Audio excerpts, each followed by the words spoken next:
Twongeye kubaha ikaze kuri YouTube channel yacu, tunabaha ikaze mu kiganiro cyacu. Tugiye guteka nanone. Ushize twaratetse ariko n'ubu tugiye guteka, nizere ko mwese rubafasha. Tugiye guteka ibijumba bitetse neza. Ushobora kuba udakunda ibijumba bitogosheje cyangwa se bitetse ukundi, ariko ngiye kukwereka uburyo bwiza ushobora gutekamo ibijumba bikakuryohera cyane pe. Ngaho rero ni karibu, tugiye gutangira dukata bino bijumba byacu tugiye kubona. Ariko mbere yuko dutangira gukata, tubanze tuganire ku kamaro k'ikijumba mu mubiri wacu. Ikijumba rero buriya gifite folate. Ikijumba kandi gikungahaye kuri beta carotine. Ikindi, ikijumba gifite vitamine A ifasha imikurire y'utunyangingo. Ubwo urumva ko ikijumba ari ikintu cyiza twakabaye turya. Ikindi tugiye gukoresha ni amagi. Amagi murabizi afite akamaro cyane mu mubiri. Ni isoko nziza y'icyitwa proteine, kandi muzi ko proteine ari ifasha umubiri kuba wakura neza, imikurire y'umubiri ikagenda neza. Hanyuma ibamo amido ituma umwana akura neza, cyane cyane ku badamu batwite. Urumva ko amagi ni ingenzi cyane, kuko umwana uri mu nda amagi aba yamufasha kuba yakura neza, ubwonko bwe bugakura neza. Ikindi, amagi arimo amavitamine menshi cyane atagira ingano n'imyunyungugu utabara. Hanyuma tugiye kureba nanone ifarini ikozwe mu ngano. Ifarini ikozwe mu ngano none ikungahaye kuri iron. Ikindi, ikaba ifite vitamine B6, ifite thiamine, ifite niacine, ifite calcium, ifite magnesium, ifite copper, ifite folate. Urumva ko ifarini ni ikintu cyiza wakabaye ifata. Gusa nanone ukirinda kurya ibintu birimo amafarini cyane, ukabirya mu rugero. Hanyuma rero tugende mu guteka. Tugiye kubanza gukata ibi bijumba byacu. Wabikata uko ushaka, ariko ngewe nahisemo kugira ngo rero ibijumba byacu, ikintu cya mbere tugiye kubikorera, tugiye kubanza tutogose kugira ngo bishye vuba. Turabanza tubikatemo kabiri gusa, hanyuma niturangiza tubitogose. Turabitogosa umwanya utari munini cyane, turinda ko bishya ngo bishwanyagurike. Urabitogosa ku buryo ukanda gutya cyangwa ukozamo ifurusheti umva bisa nk'ibyahiye. Tugiye rero gushaka isafuriya, hanyuma dushyire ku mbabura cyangwa se kuri gaze, duteke ibijumba byacu.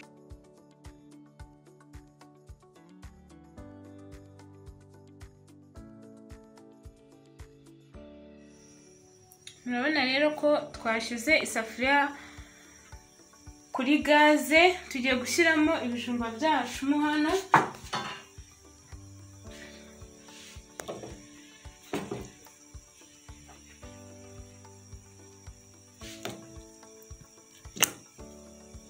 Twagarutse rero mu gikoni cyacu, tugiye kureba ko ibijumba byacu noneho byahiye.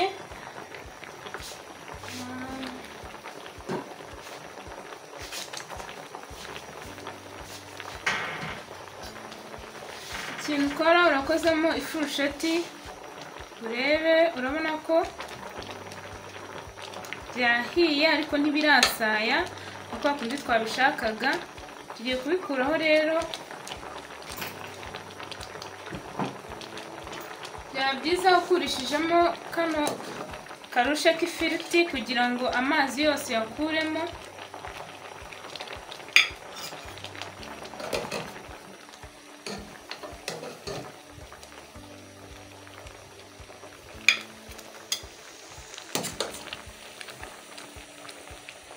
Urabona ko ibijumba byacu bisa neza.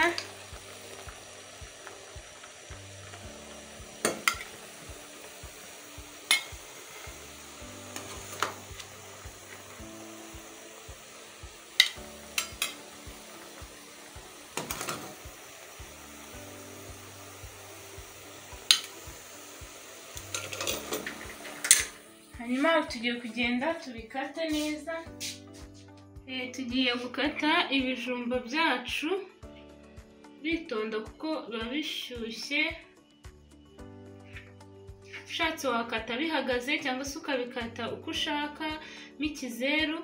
Ariko reka tubikate gutya. urabona ko ibijumba byacu bisa neza cyane.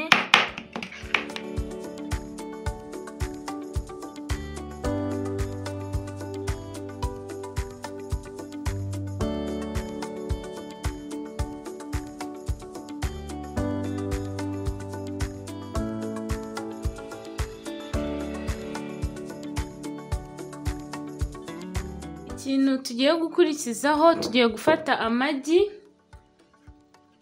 2 tuyakubitire muri aka kaboro.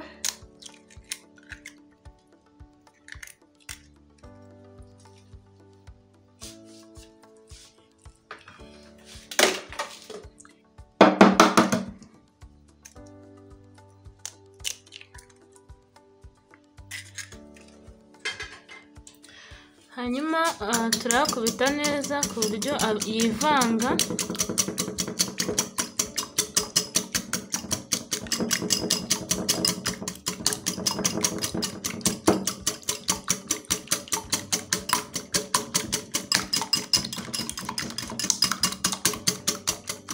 Niturangiza turafata agafarini katari kenshi n'ibiyiko 2 gusa, dukubitire muri ano magi.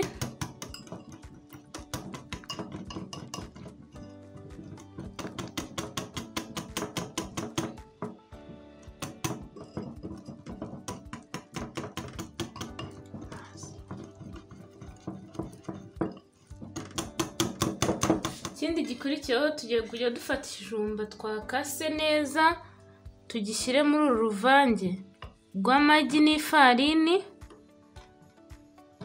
hanyuma tugikuremo tugishyire ku ruhande ahantu twateganyije ikintu cyo gushyiraho.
Kugira ngo bitaza kukuniga. Ikindi ushobora kwifatisha icyayi, byaterwa n'uko ubishaka. Ngaho rero turabashimiye abakomeje kudukurikirana, mugiye gukomeza mukagerageza rino funguro mugakomeza mukaryoherwa. Ikindi kandi mwibuke gukanda subscribe no gukora share kugira ngo abantu banyu, inshuti zanyu zibashe kubona rino funguro nabo baryoherwe. Murakoze.